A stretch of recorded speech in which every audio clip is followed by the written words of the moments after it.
glória, oh glória. A paz do Senhor Jesus, igreja. Aqui, olha só, eu acho que eu vou ficar só com um pequenininho aqui mesmo, que esse aqui está um pouquinho acima da minha altura. Glória a Deus, glória a Deus. Aí vamos fazer assim, ó. Você vai ser o moço da água. Eu vou olhar para você quando eu quiser tomar, tá bom? Ó, você não brinca não, que tem galardão para quem dá um copo de água fria pro profeta, hein? Vai ter galardão, hein? Ó, agora não baba no meu copo, não dá glória em cima do meu copo. Bota ele aqui no cantinho teu aqui, ó. Isso, aí quando eu fizer um sinal, tu vem aqui e me ajuda, tá bom? Muito obrigada, glória a Deus. Gente, eu tô tão feliz. Nossa, eu tô tão feliz, sentindo tanto a presença de Deus nesse lugar. E é a primeira vez que eu estou num acampamento jovem da minha igreja. Então a alegria é dobrada. Eu tô me achando hoje. Meu Deus, eu não sei te explicar. Eu falei, mãe, vou botar um coletinho por cima, porque hoje eu tô com 20 anos. Como é bom estar aqui. Eu quero louvar a Deus por todas as pessoas que estão aqui e por aquelas que estão em casa. Eu ouvi o pastor Felipe falar que era um sonho poder transmitir para as pessoas, né, um pouco daquilo que vocês vivem aqui nesse período de retiro, porque realmente é algo diferenciado, né? E que bom poder fazer parte disso, e a gente está vivendo isso hoje. Você pode dar glória a Deus? Rapaz, isso aqui realmente é algo inédito. À medida que eu ia entrando na mata, vindo para cá, eu falei, Jesus, isso é selva. Falei, Deus, isso aqui é missão. Aí, à medida que ia entrando, aí meu cunhado virou para mim e falou assim, parece que não vai dar em lugar nenhum, né? Eu olhei para ele e eu disse assim, mas pode ir que vai. Aquele que habita no esconderijo do Altíssimo. E aí a gente vai chegando aqui, o caminho muito bem iluminado pela lua, tá uma noite linda. E que lugar bonito. Agora falando sério, né? A gente não imagina que vai chegar num lugar tão amplo, tão bonito, né? Muito obrigada pelo convite, parabéns pela escolha do lugar. Eu vi que vocês estão muito envolvidos e eu sei que esses dias aqui fazem parte de um novo tempo que Deus inaugura na vida de cada um daqueles que vieram aqui buscar a sua face, buscar a sua presença. Deus abençoe. Davi, ele disse acerca da nossa geração, ele disse assim, esta é a geração de Jacó. Ele sabia que não pertencia à geração de Abraão.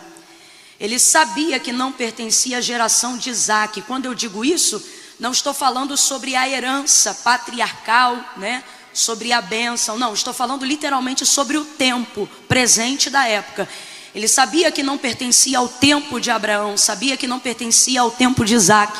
E o que significa isso, Camila?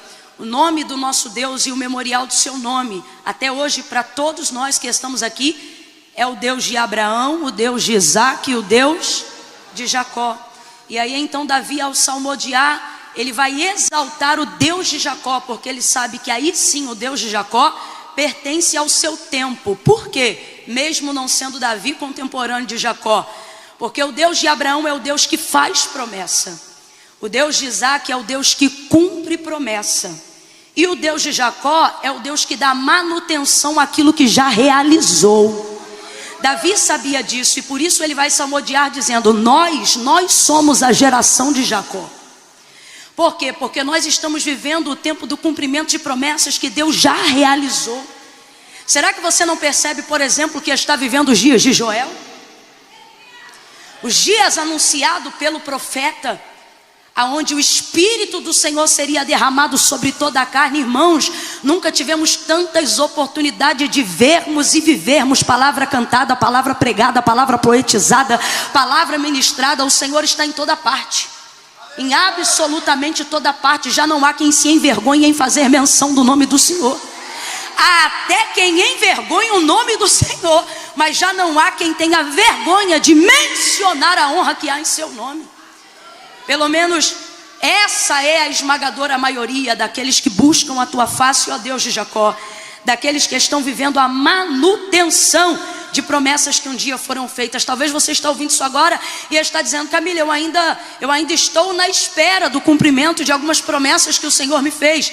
Essas são as individuais, mas eu estou falando daquelas que já foram manifestadas numa graça comum sobre todos nós. Estamos vivendo um tempo de muito favor. Olha para quem está do teu lado e diga assim: aproveita.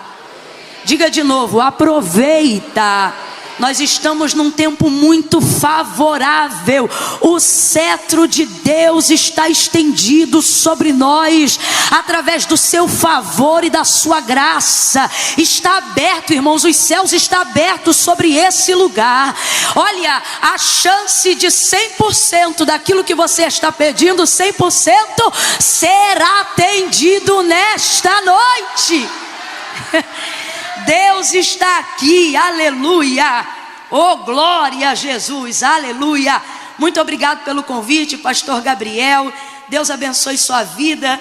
Eu estava ali com dificuldade de me recordar e ele me lembrou muito bem, dizendo: Camila, foi lá no estacionamento que eu te cerquei. Rapaz, eu pensei que era um assalto, mas não era, era uma bênção para a minha vida.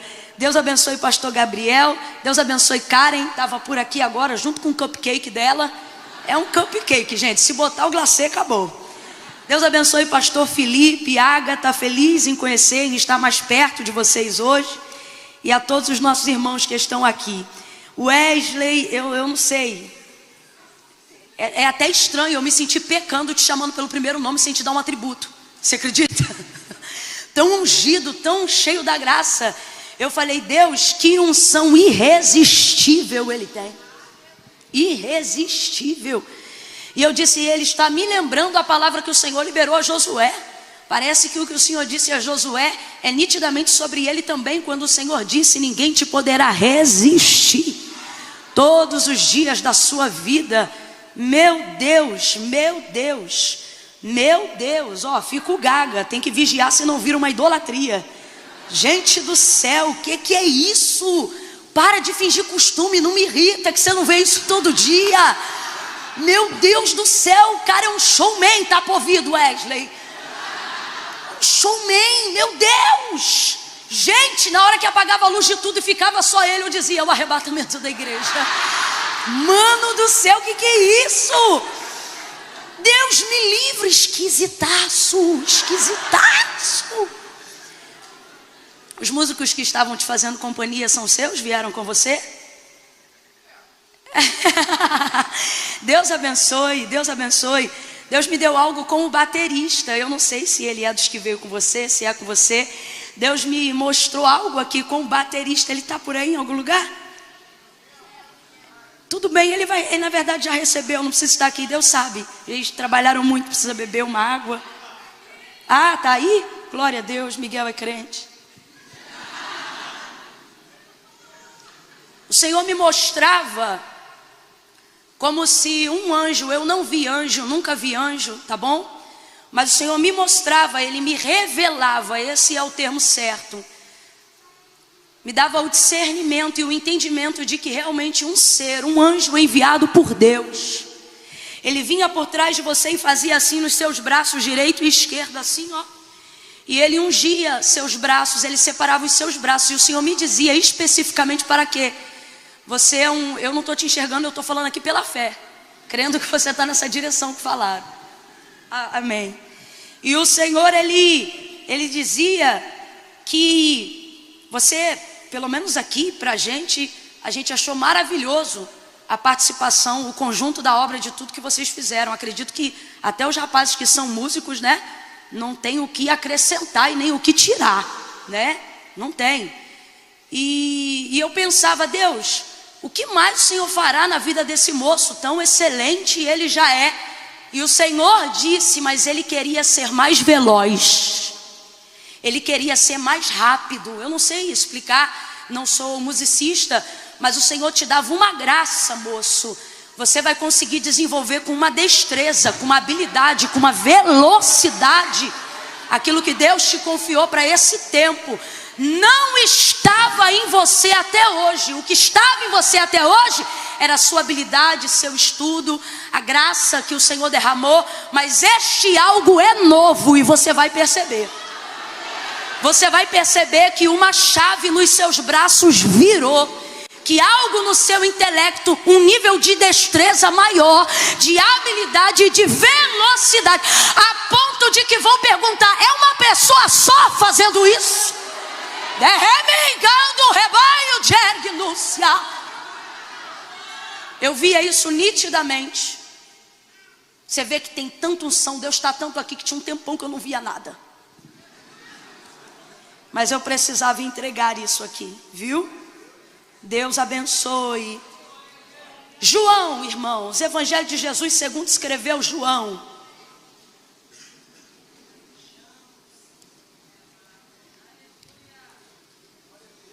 Capítulo de número 9.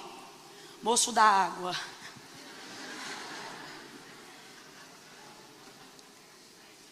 Fica aqui que eu vou te devolver o copo.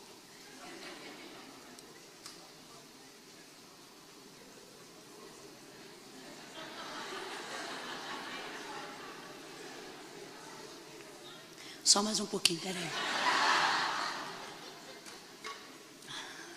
Obrigada.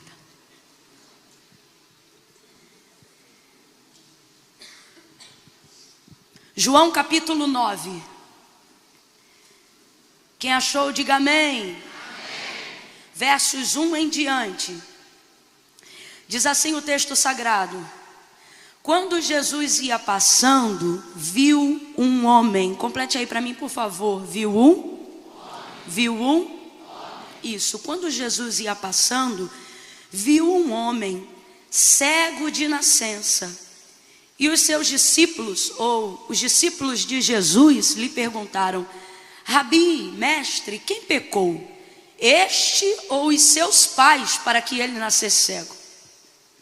E Jesus respondendo disse: nem ele pecou, nem os seus pais, mas isto aconteceu para que nele se manifestem as obras de Deus. Devemos fazer as obras daquele que me enviou enquanto é dia. A noite vem quando ninguém pode trabalhar. Enquanto eu estou no mundo, sou a luz do mundo. E tendo dito isto, ele cuspiu na terra, fez lodo com a saliva e aplicou nos olhos do cego. E disse: vai, lava-te no tanque de Siloé, que significa o enviado. E o cego foi, lavou-se e voltou vendo. Não, você não deve ter ouvido, eu vou ler de novo. E o cego foi, lavou-se e voltou vendo. Isso. Então os seus vizinhos e os que dantes o tinham visto a mendigar, perguntavam dizendo: não é este aquele que ficava assentado pedindo esmolas? E alguns diziam que era ele, outros diziam: parece com ele. Mas ele mesmo, ao ouvir, dizia: sou eu.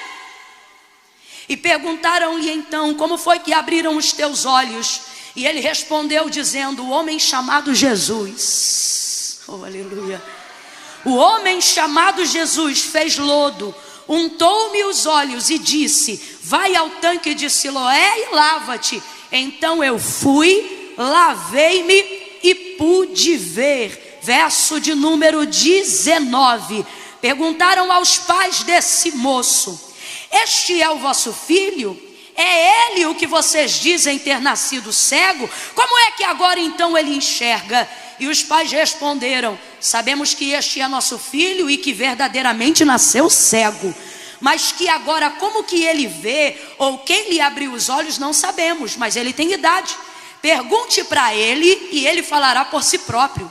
Seus pais diziam isso porque temiam os judeus, pois já os judeus haviam resolvido que quem confessasse naqueles dias ser e dizer que Jesus era o Cristo, deveria ser expulso da sinagoga. Foi por isso que eles disseram: tem idade, pergunte para ele. Chamaram então o homem que havia sido dantes cego pela segunda vez e disseram para ele: dá glória a Deus, porque sabemos que esse que tu dizes que te curou, ele é pecador. E respondendo o homem disse: se é pecador ou não, eu não sei. De uma coisa eu sei, que eu era cego e agora vejo. Oh, diga amém por essa palavra. Diga glória a Deus por essa palavra. Oh, glória a Jesus, aleluia. Botar despertador aqui, porque vira vigília fácil. Oh, Glória a Jesus, aleluia, aleluia. Eu estava ali sentada, me lembrando da minha mocidade, que tem pouquíssimo tempo. E eu estava ali pensando, como quando conheci Jesus e quando conheci o seu amor, porque eu não nasci num lar cristão, eu fiquei, o que eu digo, né, para o pessoal lá de casa, e quem me conhece dessa época sabe, eu fiquei maluca no Senhor. O que é maluca no Senhor? É quando você topa toda loucura, você está tão apaixonado por Jesus que você não mede nada. Algumas pessoas chamam isso de primeiro amor, mas eu na verdade estou nesse único amor até hoje. Eu de verdade tenho pedido a Deus para amá-lo cada dia mais, nunca menos. E percebo que realmente o Espírito Santo tem trabalhado para que eu possa continuar oferecendo essa súplica diante de Deus e Ele possa continuar me recebendo essa oração. Aí deu vitória para você, ou te privou do teu galardão. Brincadeira, obrigada, viu? E eu me lembro nessa época, eu estava tão focada em Jesus, eu queria tanto Jesus, você não está entendendo. Eu olhava a Bíblia e quando falava ali, eu via a história de Moisés, quando ele descia com o rosto brilhando, eu dizia, Moisés vai ficar no céu dizendo, quem é essa que quer tomar meu lugar? Porque eu vou ficar com o rosto brilhando, de tanto que eu vou consagrar, de tanto que eu vou buscar. Eu olhava Daniel e eu dizia, se ele orava 3 vezes ao dia, eu vou orar 4. Eu dizia, eu quero orar 4, Senhor, porque eu não quero que tu tenha saudade de Daniel. E depois eu descobri Davi, aí fiquei mais maluca ainda. Aí eu disse, o que? Davi era isso tudo para o Senhor? Pois agora então o Senhor não vai ter mais falta e nem saudade de Davi, eu vou ser da véia. Ninguém me segura mais.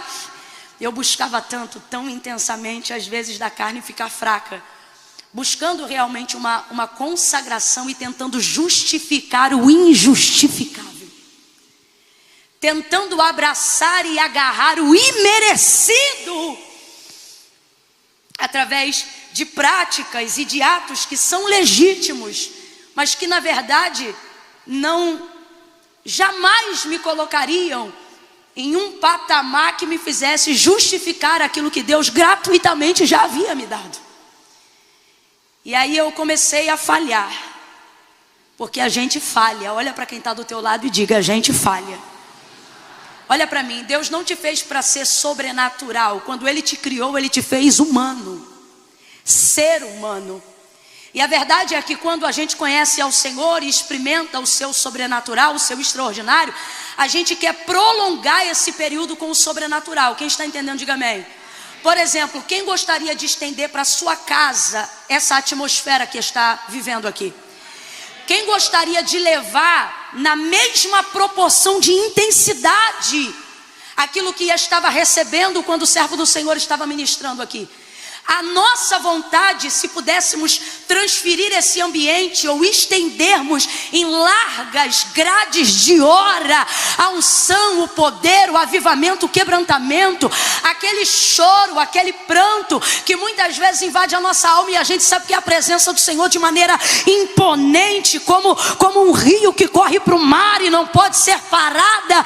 A gente não quer parar aquele choro, a gente não quer parar aquela vontade. Inclusive, são em momentos como esse que a gente faz votos dos quais às vezes nem dá conta de pagar, porque a gente está tão motivado, a gente está tão focado. E eu tenho certeza que tem pessoas aqui que já prometeram coisas ao Senhor, já firmaram propósitos com o Senhor, até porque essa atmosfera é favorável para isso, para que você comprometa-se. Só que quando isso aqui acaba, a atmosfera não é mais a mesma.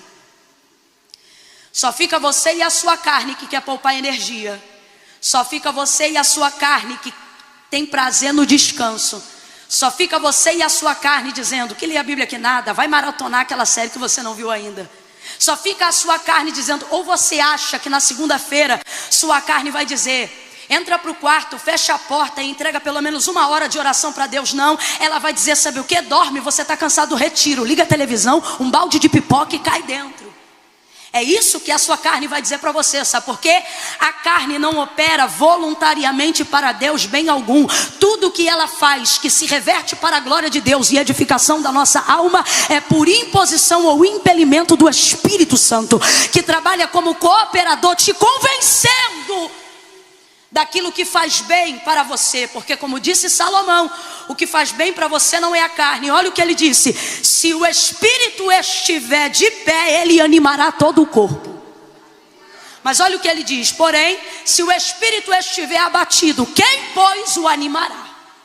E eu me lembro que fortalecia então nessa busca incessante muito o espírito, mas a gente não foi chamado para ser sobrenatural. Por isso que até Jesus, depois de 40 dias, comeu.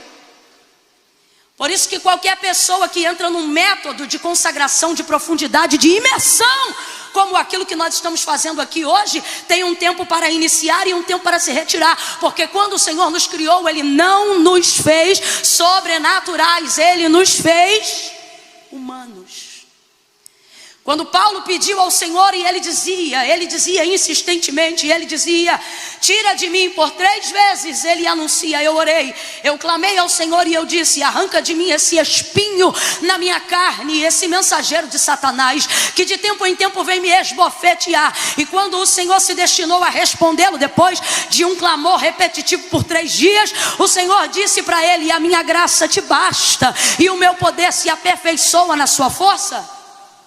Quem lembra, gente? O meu poder se aperfeiçoa na sua fraqueza. Vá compreendendo isso aí. Nossas dependências, debilidades e fragilidades afrontam a nossa humanidade, afrontam a nossa carnalidade, muitas vezes esmagam o orgulho e a vaidade da nossa santidade, mas são elas que nos movem para o lugar de uma adoração sincera, de um coração quebrantado, de um coração contrito. Eu quero que você compreenda que Deus não está interessado em substituir na sua vida coisas que só a sua humanidade deve e pode fazer. Camila, eu não estou entendendo. Tem pessoas aqui que ainda não conseguiram entrar num caminho de constância, ainda não conseguiram esbofetear a procrastinação que afronta o seu espírito. E não é porque elas não querem, não é porque elas não amam. E eu estou falando com vocês, não é porque vocês não querem, não é porque vocês não amam, é porque de verdade, ou a gente fica na carne,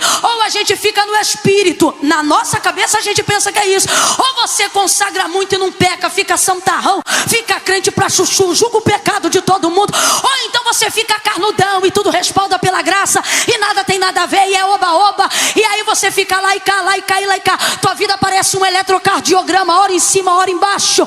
E não foi assim que Deus nos criou. Por isso que não dá certo quando a gente fica só no sobrenatural. E por isso que também não dá certo quando a gente vem só pro natural. Porque quando o Senhor nos fez dotado de tricotomia, espírito, alma e corpo. E todos eles para andarem em harmonia. Por exemplo, quando o Senhor criou o homem e o plantou no jardim do Éden, preste muita atenção, não há pecado no mundo. Eu quero que você imagine agora a cena do jardim. Imagina a cena do jardim, gente. O cenário perfeito que só será retratado novamente na eternidade. Um lugar sem pecado, sem erro, sem maldade, sem mentira, sem engano. Um lugar onde eu não preciso forçar, nem para sentir Deus, nem para fluir Deus, e nem preciso esmagar a minha carne, porque até a minha carne coopera com a comunhão que eu tenho com Deus. A cena e a vida de Adão era essa. Então diga para mim, o cenário é perfeito, sim ou não? O cenário é perfeito, sim ou não? Mas ainda assim, no verso 18, mesmo tendo Deus feito todas as coisas, quando ele percebe Adão dentro daquele cenário, que humanamente falando é de perfeição, não é Adão, mas é o próprio Deus que diz assim: não é bom que o homem esteja só. Aí eu te pergunto, você vê Deus indo conversar com ele todos os dias, não como a gente aqui em espírito e em verdade, mas em pessoa? Completa para mim, para eu ter certeza que você está me ouvindo bem, hein? Pessoa.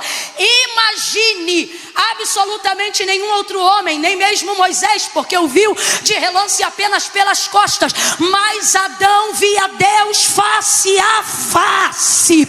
Adão conversava com ele em pessoa, ao ponto de um extraordinário se tornar cotidiano, de maneira tão tremenda que nem sabemos em que esfera aquela comunicação caminhava, se era por intermédio de palavras verbalizadas ou de pensamento, porque a presença de Deus enchia o jardim em sua glória, e Adão não precisava se privar dela para morrer, mas a tinha enquanto vivia. Vai ouvindo isso aí? Um homem que vê Deus em pessoa todo dia, tem falta de alguma coisa? Tem falta de alguma coisa? Não, porque você quer colocar na rotina o sobrenatural, mas Deus vê que um homem que vê ele todo dia e fala com ele todo dia vai sentir falta de alguma coisa. E ele não se ofende com isso, porque quando ele criou o homem, ele não disse façamos igual, ele disse façamos semelhante. Mas qual é o problema? O problema é que você rejeita a semelhança. O que você quer é ser igual.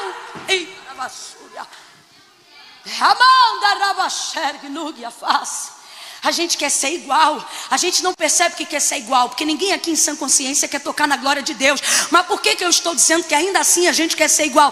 Não admitimos nossas fraquezas, não perdoamos os nossos fracassos, colocamos a nossa consciência com uma culpa tão grande que não falamos com Deus depois de um tempo sem falarmos com Ele, porque sentimos vergonha dizendo eu deveria buscar mais a Deus, eu deveria estar mais na presença de Deus, mas como eu já estou tanto tempo sem falar com Deus, eu tenho vergonha de falar com Ele. E pensa que isso é consciência, quando na verdade é a sua consciência de culpa, te culpando e te punindo. Por quê?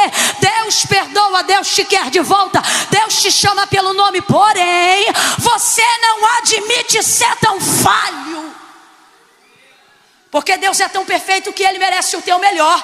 E aí, por você não me conseguir entregar a régua do teu melhor, você tem se distanciado cada dia mais, porque você pensa que essa culpa é o suficiente para estabelecer uma sentença de afastamento de Deus. Aí você pensa que quem se aproxima mesmo culpado é sem vergonha. Não é sem vergonha, é alguém que está entendendo que a culpa não muda nada, mas o arrependimento e a confissão muda tudo. É alguém que se aceita, é alguém que compreende que realmente é falho. E a palavra de Deus é muito clara: um coração contrito e quebrantado não desprezará o Senhor. E por que eu estou falando isso ainda antes de entrar no texto sagrado? E tem tudo a ver, porque quantos de nós estamos deixando de viver em intensidade, em profundidade com Deus, porque achamos que a nossa humanidade e a nossa natureza criada por Deus nos afasta dele, quando na verdade era isso que Deus ia encontrar-se com Adão todos os dias. Ele vê Deus, Deus o vê, e ainda assim ele diz: não é bom que o homem esteja só. E por que então o Senhor entrega uma esposa para ele, uma mulher para ele? Porque o Senhor sabe que existem áreas da vida de Adão que, nem sendo ele Deus, ele preencherá. E por que não preencherá? Porque não o cabe, porque Deus não o fez igual, Deus o fez semelhante. Então quem está criando problema com isso é você. E por que eu estou dizendo isso? Porque Deus conhece a nossa humanidade, e através da nossa humanidade usará caminhos para melhorar e estreitar o relacionamento conosco. Suas fraquezas não determinam o seu fim, elas determinam apenas o ponto de partida de por onde Deus começa a agir. A Bíblia é clara, o texto diz que Jesus ia passando, e passando viu um homem. Complete aí para mim, por favor. Passando ele viu Só que quando os discípulos perguntam imediatamente, vendo que Jesus parou para observá-lo, imediatamente a vida do homem vira tese teológica. E eles começam a perguntar: Rabi, quem pecou? Este ou os seus pais, para que ele nascesse cego? Completa aí, igreja, para que ele nascesse. Então veja, onde todo mundo vê apenas um cego, aonde todo mundo vê apenas a deficiência de um homem, Jesus não vê o que ele tem. O que ele tem? Deficiência. E qual é a deficiência? Cegueira. Os discípulos prontamente perguntam: quem pecou, ele ou seus pais, para que nascesse cego? Porque os discípulos estão observando o que ele tem, e para os discípulos o que ele tem determina quem ele é. Ele é esmoleiro porque tem cegueira. Tem cegueira? É esmoleiro, deve ter pecado. Rabi, quem pecou? Este ou seus pais, para que nascesse cego? Veja, eles só observam o que ele tem, e só observam o que ele faz em razão do que ele tem. Se fosse o texto dizendo que eram os discípulos que estavam passando, ao invés de ser Jesus, certamente estaria escrito assim: quando os discípulos estavam passando, viram um cego. Porque eles só conseguiam visualizar a deficiência do homem. Tanto que eles perguntam sobre o homem, mas não chamam ele de homem, chamam ele de cego. Rabi, quem pecou? Seus pais ou ele, para que ele nascesse cego? Eles olham e só veem um cego. Jesus olha para o cego e vê um. A As deficiências daquele homem, ou a deficiência daquele homem, não impediram Jesus de ver a identidade daquele homem. Abra a tua boca comigo agora e libere uma palavra de ordem dizendo: identidade. Tá fraco? Diga identidade. Exatamente, identidade. Jesus reconhece a sua identidade.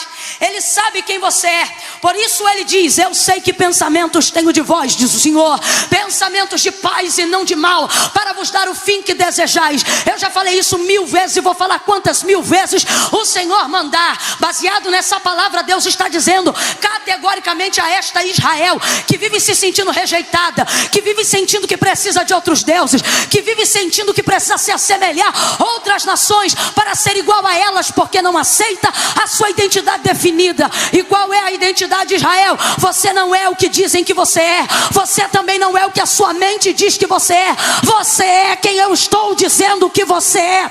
Você nasceu no meu pensamento antes de nascer no ventre da sua mãe, antes de nascer na casa que te abrigou. Mas não, você fica buscando referências humanas para estabelecer a sua identidade divina. E aí quando você se depara com as suas deficiências, você começa a pensar que você é o que você tem. Por que tem gente que bugou na pandemia? Porque parou de produzir. E quando parou de produzir, bugou, porque esqueceu-se de quem era. Porque achou que era só o que fazia, achou que era só o que tinha. E você diz: Camila, se eu não tenho nenhuma deficiência tão relevante como essa, está ministrando essa palavra por quê? E o Senhor está dizendo: você tem deficiências, e essa aqui que ele tem não são as piores, mas a que você traz desde o ventre da sua mãe é pior. E não sou eu que estou dizendo, foi Davi que disse, Jeremias que falou. Eles disseram: em pecado fui gerado, e em pecado me concebeu a minha mãe. O Senhor é claro e ele diz: todos pecaram e destituídos foram da glória de Deus. O homem que diz que não peca já pecou mentindo, porque mentiroso é todo aquele que diz que não peca ou que não é pecador. São deficiências que a gente quer largar. Todo mundo aqui quer ser melhor para o Senhor. O problema é que em algum momento da nossa vida elas gritam tão alto que a gente pensa que a obra que Deus gostaria de começar na nossa vida, no ministério que Ele nos confiou, Ele não será capaz de concluir. Por quê? Porque essas deficiências são tão grandes que eu acho que Deus vai ter que acabar antes mesmo de começar.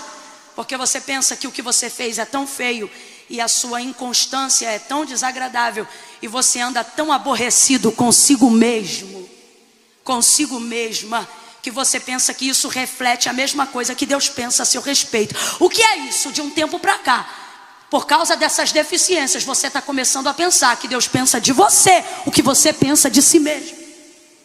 Só que Ele está dizendo: eu não penso de você o que você pensa de si mesmo. Olha que coisa interessante. Aonde todos só veem um cego, Jesus consegue ver o homem. Jesus tem essa capacidade de olhar para o mesmo lugar que outras pessoas estão olhando e ver o que absolutamente ninguém está vendo. Jesus olha para um lugar que todas as pessoas estão olhando e as pessoas só veem o que está diante dos seus olhos, e Ele vê o que está por trás dos olhos que sofrem. Jesus, por exemplo, se passasse na Cracolândia, quando a gente passa lá, alguém olha e aponta e diz: olha, ali vai um cracudo. Jesus olha para o mesmo cracudo e diz: olha, ali tem um menino. Num prostíbulo ou num ponto de prostituição, humanamente falando, por causa daquilo que alguém faz, a gente define a identidade daquela pessoa por aquilo que ela está fazendo. Então a gente passa e diz: olha, é uma prostituta. Jesus passa olhando para a mesma prostituta, e antes de ver o que ela faz, ele consegue enxergar quem ela é. Ele olha e ele diz: olha, uma mulher. Ele tem essa capacidade. E Jesus está dizendo aqui: ei, antes de tudo que te afronta, que te humilha, que te diminui, eu estou contemplando a sua humanidade, e eu não quero que você se afaste dela para me alcançar, porque é confessando suas fraquezas que você se aproxima de mim. Quantos preferem manter distância? Eu vou dizer por quê. Porque a distância preserva a imagem que eu quero que você tenha de mim. Por que tem gente que na rede social é tão legal, mas pessoalmente não consegue estabelecer contato? Porque na rede eu consigo passar para você a imagem que eu quero que você tenha de mim. Mas intimidade e proximidade revela defeito. Então existem pessoas e momentos da nossa vida onde a gente quer se distanciar das coisas de Deus, Porque os nossos defeitos se agigantam quando nos aproximamos do Senhor. Quanto mais próximo de Deus você está, mais evidente fica o seu pecado. Sim ou não? Sim ou não? É por isso que arrogantes caminham longe de Deus. Pode ver. A maioria das pessoas que se acham muito estão distantes, porque quem está perto não consegue se achar. Não consegue. Só vê ele, só consegue reconhecer o quanto precisa descer. Jesus vê a humanidade desse homem a despeito da sua deficiência, e então diz para ele, e então os discípulos dizem para ele: Rabi, quem pecou? Ele ou seus pais para que nascesse cego? Jesus diz: nem ele, nem os pais dele. Sabe o que o Senhor está dizendo? Parem de querer buscar respostas para estabelecer julgamento. É isso que Jesus está dizendo. Ele diz: nem ele, nem os pais dele. Jesus emitiu aqui uma alternativa que não havia sido pensada por nenhum dos discípulos, porque na mentalidade deles o que ele está vivendo é colheita de pecado dos pais ou dele. E por que eles fazem essa colocação? Vou lhe dizer.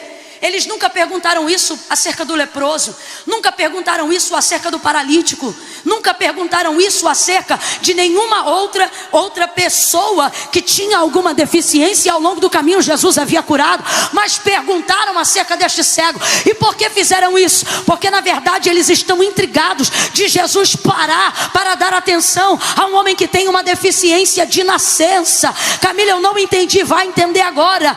Existem alguns julgamentos precipitados ao nosso respeito, que eles na verdade não estão baseados no interesse que as pessoas têm, verdadeiro em quererem saber da gente. O que elas querem saber é o que Jesus viu na gente, o que Jesus está fazendo aqui. Quando para e olha para este homem, intriga os discípulos. Como é que um homem nesse estado teve atenção? Como é que um homem nesse estado está tomando o tempo de Jesus sem que sua boca nem mesmo seja aberta?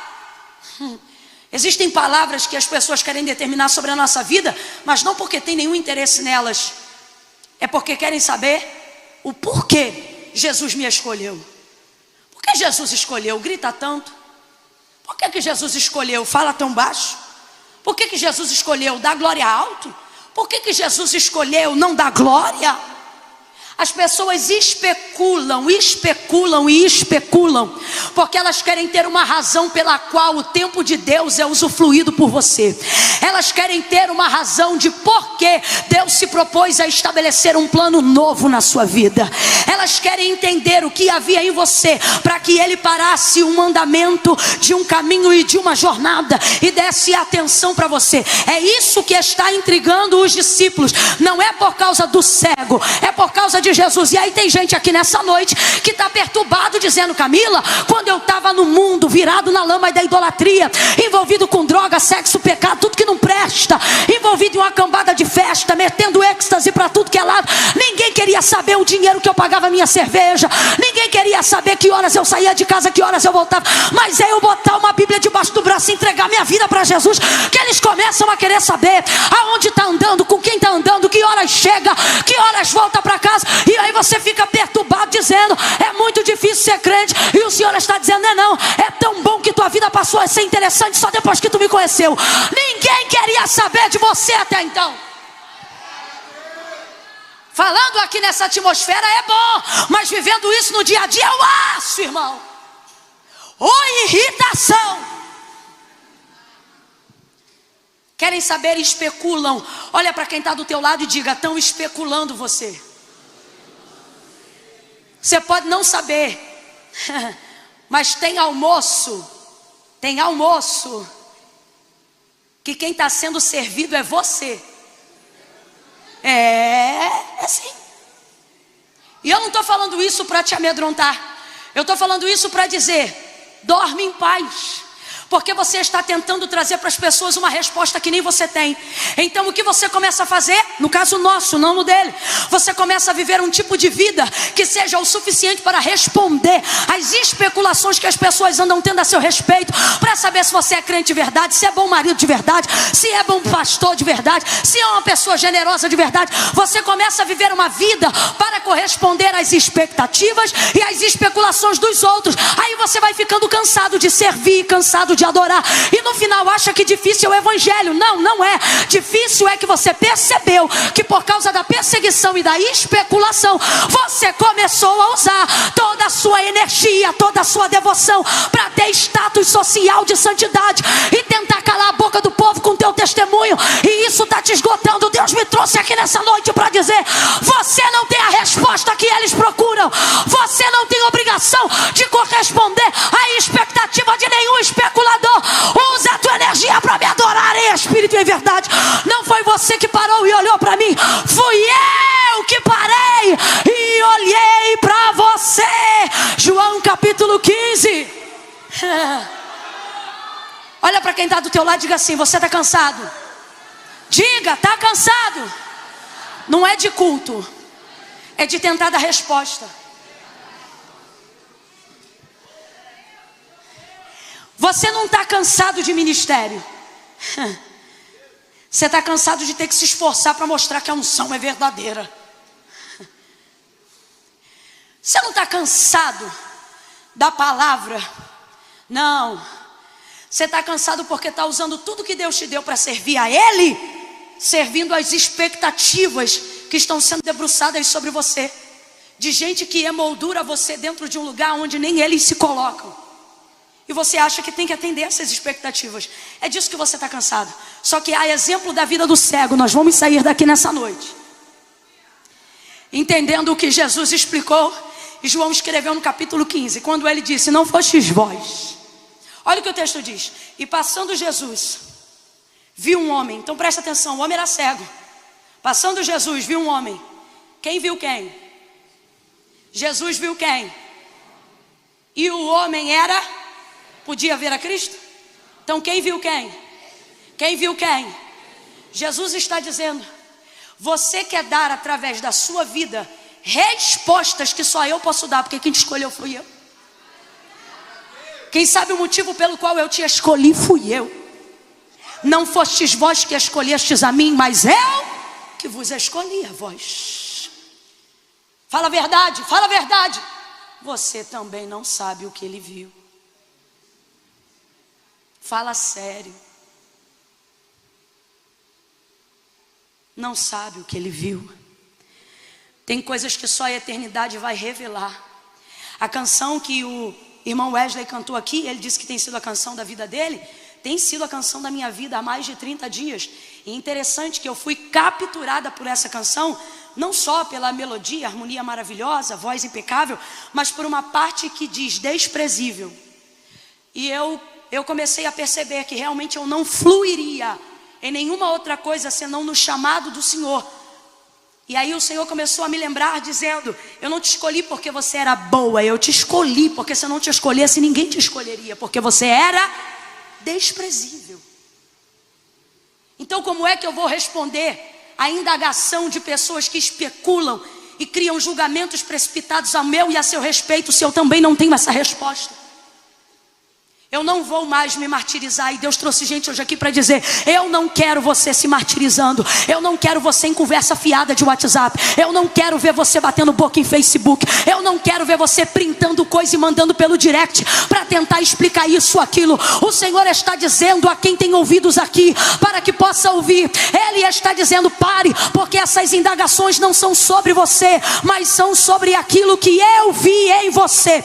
Agora tem uma coisa boa, e se eu fosse você, começava a reagir debaixo dessa palavra, porque quando eles perguntam: ou foi ele ou foi os pais, Jesus chega dizendo: nem ele nem os pais, isto aconteceu para que a obra do meu Pai se manifeste aqui na terra. Sabe o que ele está dizendo? Isso não é sobre ele, nem sobre os que vieram antes dele, isso é sobre Deus, isso é sobre Deus, porque dele, por ele, nele e para ele são todas as coisas. Oh, aleluia! Nem ele nem os pais. Isso aconteceu para se manifestar nele a obra do meu Pai. Aí ele cospe, faz lama, lodo e aplica nos olhos do cego. Vamos embora lá, aplica onde? Aonde? Aplica nos olhos do cego. Aplicou nos braços, nas pernas, somente na área da deficiência. Jesus faz isso por aproximação. Preste muita atenção. Jesus faz isso por aproximação. Quando a cura começa por aproximação, você não pode permitir com que aquilo que você carrega, com que a deficiência que faz você se sentir humilhado, te afaste dele. Ainda que envergonhado, ainda que constrangido, você precisa se aproximar, porque a cura começa na aproximação. Deus está dizendo a alguém aqui nessa noite: chegue mais perto. Chegue mais perto. E você diz: Camila, eu sinto que não posso chegar mais perto. Algumas pessoas aqui que estão como Gideão, algumas pessoas aqui estão como Eliseu, se aproximando tanto da glória de Deus, que ao invés de pensar que vai receber algo para viver, estão achando que vão morrer. Meu pai, carros de Israel e seus cavaleiros, porque a glória de Deus assusta. Por que disseram a Moisés: vai você? Vendo a manifestação de Deus no Sinai, porque a glória de Deus não só maravilha, ela também assombra. E tem gente que está vivendo só o período do assombramento, do quão terrível é este lugar. E o Senhor está dizendo: esse lugar é terrível, mas é também maravilhoso. Esse lugar é terrível, mas é também curador. Este lugar é terrível, ele confronta, mas ele também é restaurador. Eu não sei para quem, mas Deus está dizendo nessa noite para alguém: chegue mais perto. Camila, como é que eu vou chegar mais perto? Eu estou morando com um homem que eu não sou casada. Assim diz o Senhor: chega mais perto. Camila, como é que eu vou chegar mais perto? Eu estou envolvido numa dívida do tráfico, onde eu tenho que distribuir ainda 100 gramas esse mês para pagar a dívida de um rolo que eu entrei. Pois diz o Senhor: com grama, 100 gramas, seja você o fornecedor, chegue mais perto. Como que eu vou chegar mais perto nessa condição? Jesus não disse: se arruma e vem. Ele disse: vinde a mim todos vós que estáis cansados, oprimidos, sobrecarregados. Ele não disse: se conserta e vem. Sabe por que ele não disse isso? Porque ele sabe que só ele é o dono do conserto carpinteiro perfeito. Por isso ele disse: porque sem mim nada podeis fazer. Então tem que vir do jeito que está. Se aproxima dele, faz lama. Diga para mim: lama nos olhos é bom ou ruim? Você vê gente passando até na pele, mas os olhos estão protegidos, sim ou não? Então vou perguntar de novo: lama nos olhos é bom ou ruim? É bom ou ruim? Às vezes a sensação que a gente tem é que quando chega mais perto de Jesus, as coisas não ficam melhores. Elas ficam piores. Às vezes a gente tem essa sensação. E por que eu estou dizendo que é apenas uma sensação?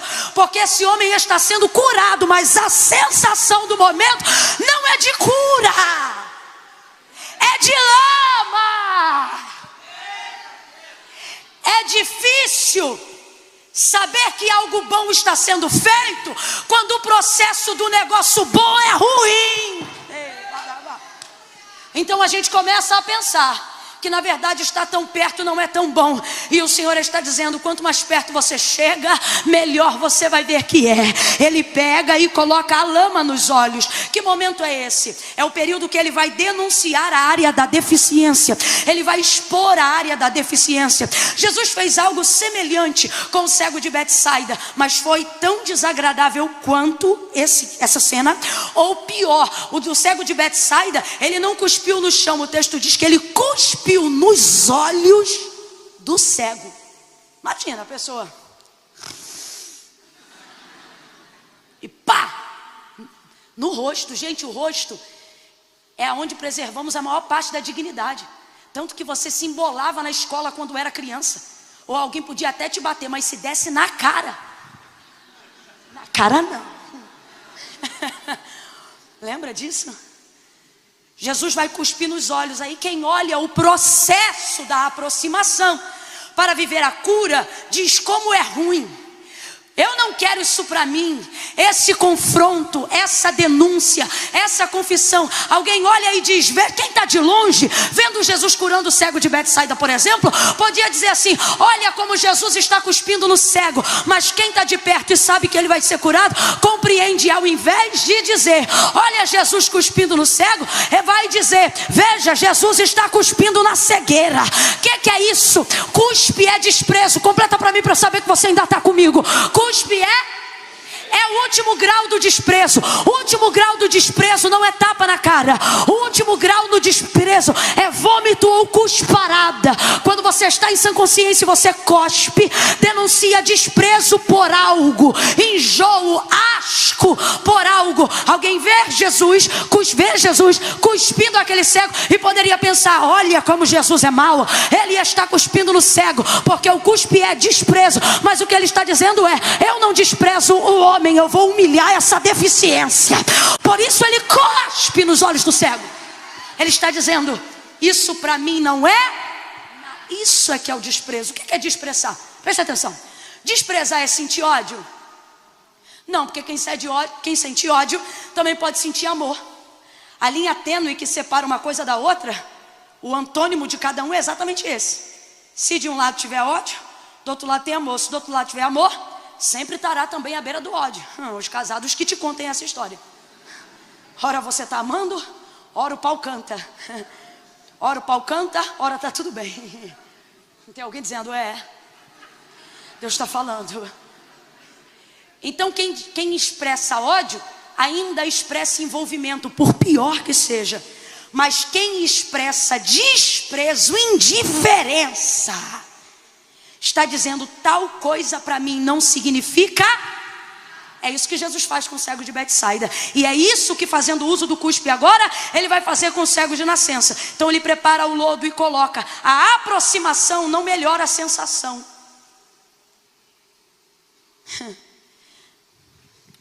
Só que o momento da lama vai passar, o da visão não. Então o Espírito Santo está colocando aqui as duas coisas numa balança e ele está dizendo: aguenta o desconforto para viver a eternidade? Porque a tua aproximação com Cristo não é obrigatoriedade do céu abrir todas as portas para você. A tua aproximação com Cristo não significa que o pecado que você vai renunciar vai se tornar fácil e você não vai ter mais dificuldade de sentir o cheiro daquilo, de ver aquela pessoa. Eu estou muito irritada porque eu estou percebendo que as pessoas estão achando que pregação do Evangelho é ministração da felicidade. É como se a gente dissesse: conhece o Evangelho? Aprenda a ser feliz. E isso na verdade não tem a ver com felicidade. Tem a ver com renúncia, tem a ver com andar na liberdade que Cristo libertou, de não ser preso por nada. Então veja, a aproximação não vai produzir uma sensação boa, mas vai produzir uma cura permanente. Deus está olhando para alguém aqui agora e está dizendo: é você que deve fazer essa escolha. Se aproxima, e a pergunta é: aguenta o desconforto? O desconforto de ver Deus entrando na tua casa, olhando para a programação da tua televisão e dizer: esse canal eu não assisto.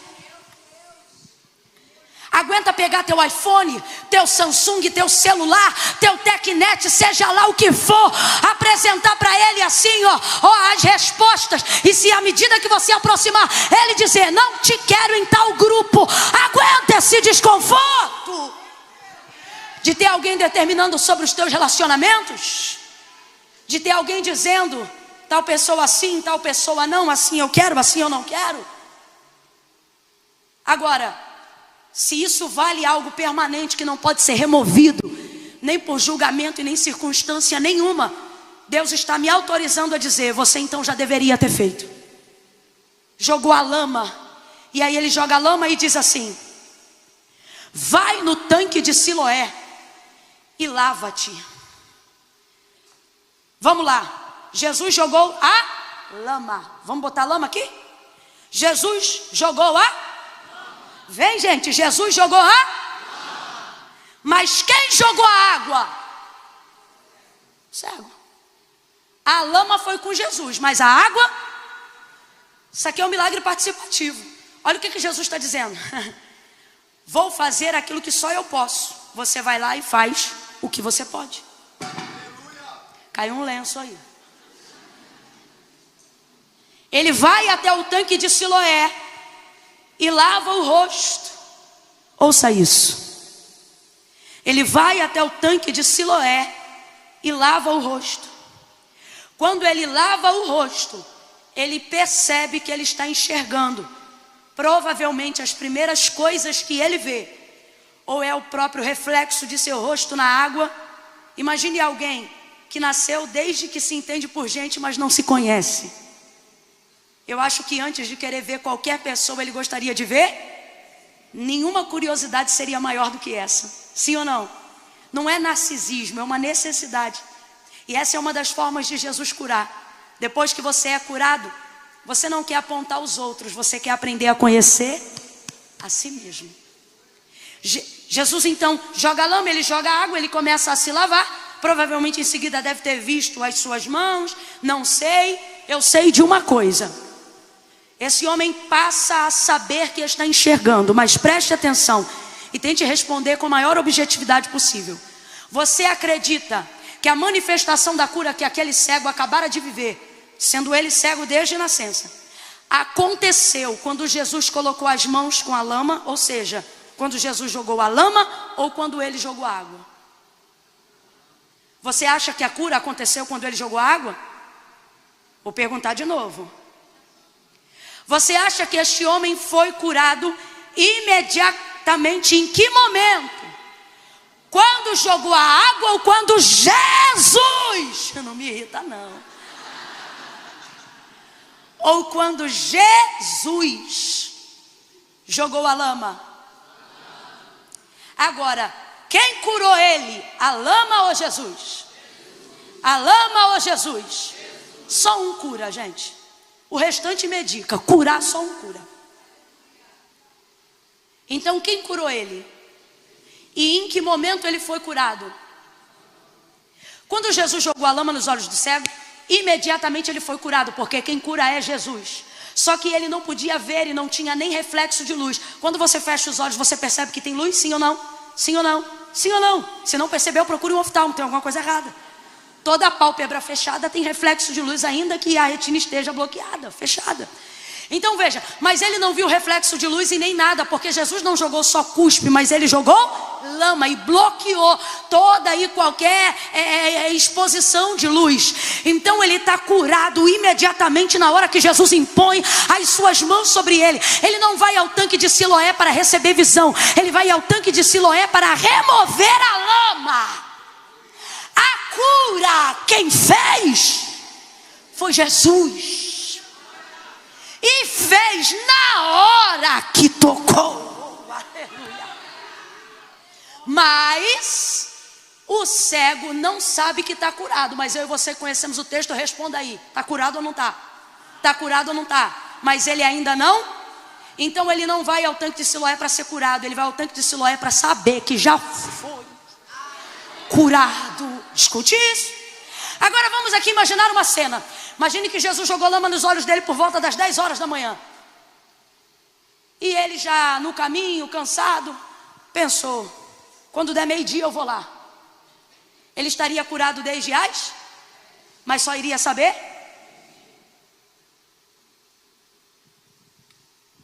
Jesus faz duas coisas que você precisa entender que é com ele. Quando ele envia o homem ao tanque de Siloé, ele está deixando algo muito claro. Ele está dizendo: quando você vive o desconforto da aproximação, da lama, da denúncia, da confissão da sua deficiência ou do seu erro, eu exponho mesmo esse erro, eu te confronto, eu te ensino, eu te exorto, eu te disciplino, eu te constranjo, e eu faço isso porque eu te amo. E eu sei que não é bom, eu sei que não é agradável, só que tem uma diferença de quando os homens fazem e de quando eu faço.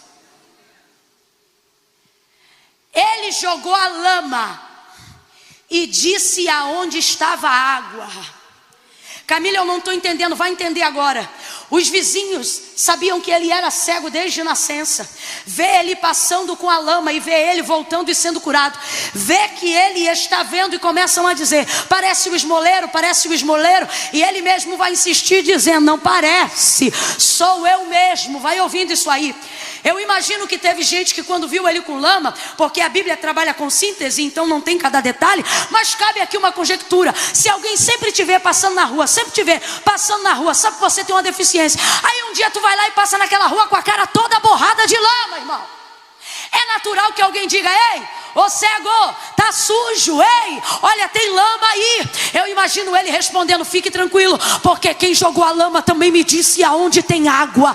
Camila, eu não estou entendendo. Vai entender. O Senhor está dizendo: quando você expor o teu pecado, quando você expor a tua deficiência, e quando eu expor aquilo que precisa ser expurgado de você, não será dor apenas, também haverá cura, porque quem faz a ferida também liga.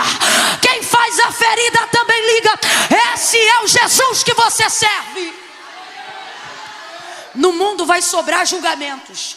Olha o que ele fez, olha o que ela faz, olha quem ele é. Jesus está dizendo: se foi eu que joguei lama, eu sempre vou te dizer aonde está a água. Sabe o que ele está dizendo?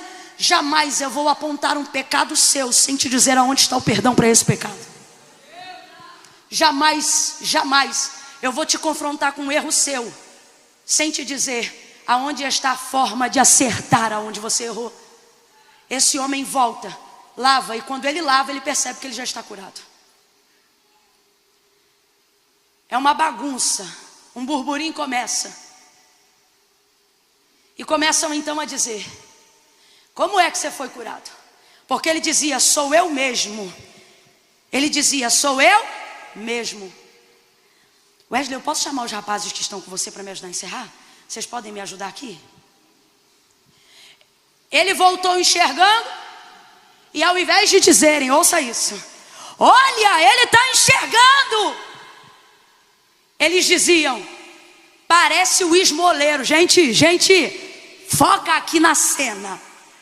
Vamos supor que esse homem tem uns 40 anos de idade. Vamos supor. Ele é conhecido dos seus vizinhos há 40 anos como cego. Um dia esse homem aparece enxergando. O povo está olhando para ele, e ao invés de dizer: é o cego que está enxergando, eles dizem: é o esmoleiro. Por que esse homem era esmoleiro? Porque o levirato impunha a quem tinha uma deficiência, vamos dizer aqui dentro da nossa CLT, né, que não tivesse carteira assinada.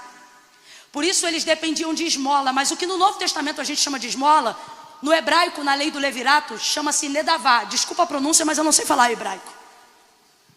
Significa oferta da mão direita, ou algo semelhante. Por isso que Pedro se constrange. O milagre da Porta Formosa, não é Pedro dizendo não vou dar, é Pedro constrangido por de verdade não ter, porque a lei colocava essas pessoas numa condição de auxílio, e quem fosse bom cristão, quem fosse bom servidor da lei, jamais poderia negar a nedavá. Então ele fica constrangido com o que não tem, e por isso um milagre é provocado na Porta Formosa. Então por que esse homem é um esmoleiro? Eu vou falar rasgado. Não é porque ele é um displicente, não é porque ele é um negligente, é porque a lei impõe que ele não trabalhe e que ele seja subsidiado por aqueles que praticam justiça. Entenda, é uma situação difícil contar com a ajuda do outro e com o que o outro espera que eu mereço receber. Então as pessoas humilhavam e não praticavam isso com a verdade que Moisés havia determinado a mando de Deus. E começam a dizer: não é o esmoleiro? Porque os discípulos só veem o que ele tem, e a sociedade só vê o que ele faz. Mas Jesus sabe quem ele é.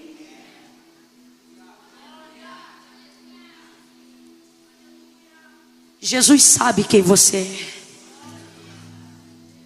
Oh meu Deus.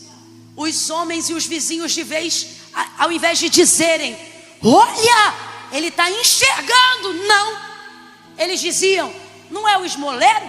Não é o que pede esmola? E eu acho bacana, porque ele não troca de calçada, ele vai para cima deles dizendo: sou eu mesmo. Sabe o que ele está dizendo? Sou a mesma pessoa, só não faço mais as mesmas coisas.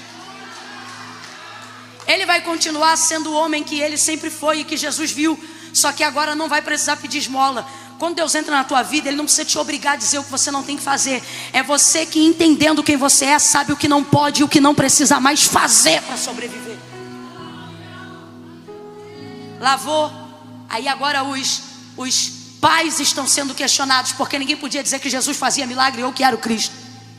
Mandam chamar o homem, e eu começo a entender porque que Jesus escolheu ele. Está ele agora dentro da sinagoga e os maiorais perguntam para ele: responda aí. Capturam ele e dizem: diga aí como é que você foi curado. Aí ele diz: um homem chamado Jesus jogou lama, eu joguei água e estou aqui vendo. Uma outra coisa que o deficiente não podia fazer era entrar no templo, e agora ele entrou. Só que a vida inteira ele nunca entrou, e agora ele entrou para ser indagado. Aí perguntam de novo: diga aí, porque querem meter-se na história, não querem que digam que essa obra foi Jesus que fez. Diga aí como é que você foi curado. E ele disse: ora, eu já disse, o homem chamado Jesus jogou lama, eu joguei água e vi. Vocês estão perguntando de novo por quê? Vocês querem ser discípulo dele? Abusado. Sabe o que é ele dizendo? Eu queria ter entrado aqui a minha vida toda, nunca pude. Agora que eu entrei, vocês estão perguntando por quê? Ele não faz mais questão disso. Aí ele responde de maneira ousada: estão querendo ser discípulo dele? Aí eles dizem assim: nós não, vai tu ser discípulo dele. Tem gente que pensa que está te amaldiçoando quando está só falando a verdade. Tem gente que vê você no processo de santificação e diz: ah lá vai a santa, lá vai a santa. E Jesus dizendo: é isso mesmo, vem santa, vem santa. Ah lá, ó besta, lá vai o crentão, lá vai o crentão. E Jesus dizendo: isso mesmo, meu filho, 2022 tu vai ser o maior crentão dessa parada. Vai tu ser discípulo dele. Expulsaram o homem do templo. Ele saiu e as portas se fecharam. Completa aí, igreja. Ele saiu e as portas se... Aí quando as portas se fecham atrás dele, por causa da experiência que ele viveu com Jesus, preste atenção, o mundo até admite que você vive experiências com ele, só não admite que você as conte.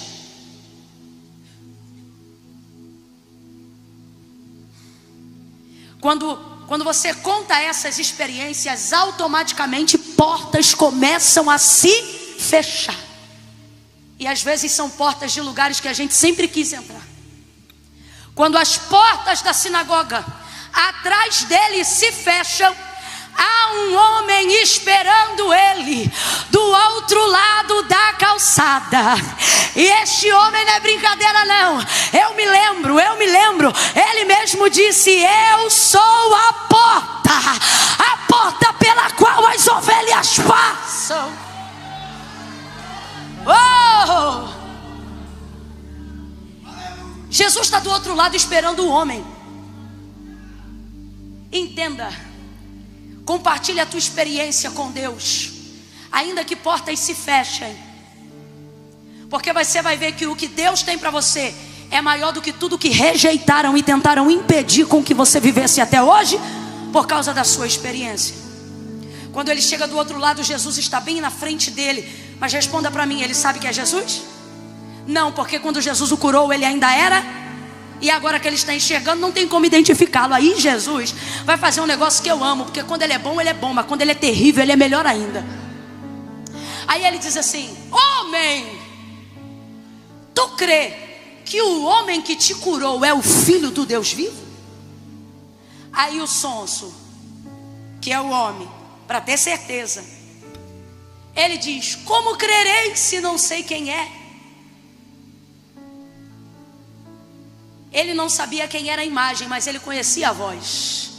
Só que ele quer ter. Homem, tu crê que o homem que te curou é o Filho do Deus vivo? Como crerei se não sei quem é? Jesus diz: sou eu que falo contigo. Ele diz: creio. Creu na hora porque Jesus estava falando? Não.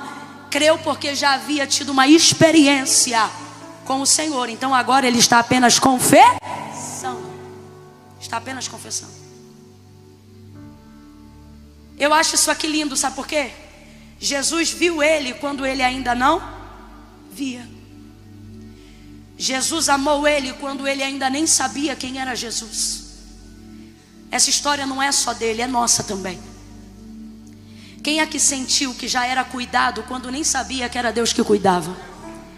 Quem aqui, se olhasse para trás da história da sua vida, poderia dizer: eu ainda não conhecia Jesus, mas pelo que eu passei, eu acho que ele já me via. Eu acho que ele já me conhecia. Pare de gastar sua energia para responder pessoas. Viva a sua experiência. Quem não viveu o que você está vivendo vai tentar diminuir tudo o que você está vivendo. Disseram: o homem que tu dizes que te curou é pecador. Eu acho lindo a resposta dele dizendo: se é pecador ou não, eu não sei. Sabe o que ele está dizendo? Quem fala do que não sabem são vocês. Eu estou falando do que eu vivi. Uma coisa eu sei. Meu Deus. Fica de pé agora. Fica de pé agora. Uma coisa eu sei. Bota a mão no seu coração aí, por gentileza. Uma coisa eu sei: que eu era cego e agora eu vejo. Bota a mão no coração. Vão falar muitas coisas sobre a sua experiência, sobre o seu acampamento, sobre a sua vida com Deus. Vão dizer coisas que eles acham, vão dizer coisas que eles pensam. Só que o Senhor está dizendo: preserva a sua experiência comigo. Eles estão dizendo do que não viveram. Fecha os teus olhos aí agora. Quem não suporta o Cristo vivo vai tentar diminuir tudo que você chama de testemunho. O primeiro vacilo que você der essa semana, vão jogar na tua cara o retiro e vão dizer: ué, tu não é crente? Ué, estava lá fazendo o quê? E o Senhor está dizendo: preserva a sua experiência. Porque eles vão falar do que não sentiram, eles vão falar do que não ouviram, eles vão falar do que não viveram, eles vão falar do que não sabem. Mas você estava lá, você viu a lama, você viu a cura, você viveu a experiência, você foi tocado aonde ninguém tocava, você foi ministrado aonde ninguém ministrava, você foi atraído pelo que ninguém podia ser, você teve a atenção dele sem fazer força. Vão tentar diminuir o ministério que ele te confiou, vão tentar diminuir a unção que ele te deu, vão tentar dizer que você é emocionado e que a palavra não tem poder sobre a sua vida. Mas assim te diz o Senhor: tu crê que aquele que te curou, que aquele que te levantou é o Filho do Deus vivo? Nessa noite diga: eu creio, eu creio, eu creio. Jesus disse a certo homem uma vez: se tu podes crer, tudo é possível ao que crê. Me parece que nessa última noite, eu sei que não é o último dia, mas é a última noite, o Senhor quer blindar você para que você não perca a sua experiência. Eu quero orar com você aí agora. Bote a mão no seu peito. Feche os seus olhos, por favor. Se conecte com Deus agora. Feche os seus olhos. Comece a pedir: Pai, não me deixa perder a realidade da experiência que eu estou tendo contigo aqui estes dias. Tudo que todos os pregadores falaram, pregaram, os cantores adoraram, tudo que eu pude viver contigo, as áreas de libertação, de edificação. Talvez você chegou aqui esta noite e ela é o suficiente para você também. Comece a pedir: Senhor, eu não quero esquecer. Ativa a minha mente para eu recordar-me da palavra que o Senhor me deu. Ah, Senhor, visita a minha humanidade. Veja quem eu sou. Veja quem eu sou. Senhor, eu quero me arrepender do que eu faço, mas eu não quero esquecer quem eu sou. Porque tu me escolheste sendo eu quem sou.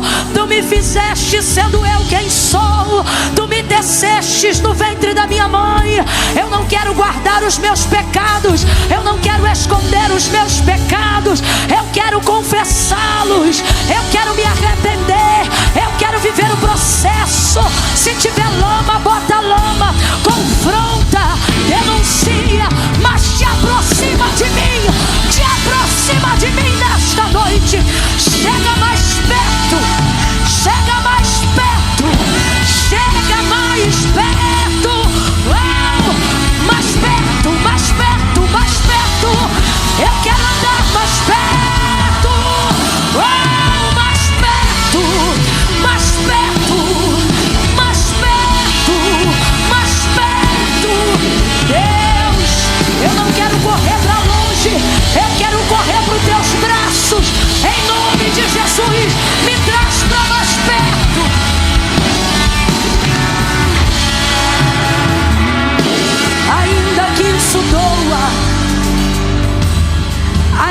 eu viva momentos desconfortáveis, ainda que a minha carne venha gemer, ainda que eu venha perder amizades, não há ninguém que eu queira ser mais íntima do que o Senhor. Não há ninguém que me aceita como eu sou, como o Senhor. Então eu não tenho interesse de agradar a mais ninguém, mais do que eu quero agradar ao Senhor. Há uma palavra revelada aqui agora, e Deus está me autorizando a dizer na primeira pessoa. Ele está dizendo assim: diga a ele, diga a ela, que eu vou restaurar a intimidade que foi perdida ao longo dos anos. Você vai viver um novo tempo de intimidade e comunhão com Deus, de maneira mais intensa, de maneira mais profunda.